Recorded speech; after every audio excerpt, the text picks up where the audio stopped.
అందరికీ శుభోదయం. ఈరోజు మే 16, 2024 సంవత్సరం గురువారం. శ్రీ క్రోధినామ సంవత్సరం, ఉత్తరాయణం, వసంత ఋతువు, వైశాఖ మాసం, శుక్లపక్షం. సూర్యోదయ సమయం ఉదయం 5:47 సూర్యాస్తమయం సాయంత్రం 6:37.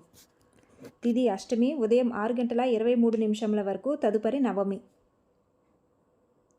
నక్షత్రం మకా నక్షత్రం సాయంత్రం 6:13 వరకు, తదుపరి పుబ్బా నక్షత్రం.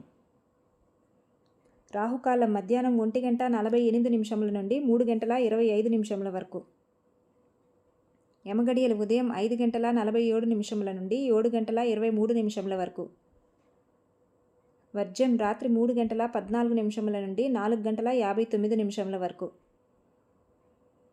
దుర్ముహూర్తం ఉదయం 10:03 నుండి 10:55 వరకు, తిరిగి మధ్యాహ్నం 3:13 నుండి 4:05 వరకు. శుభ సమయం లేదు.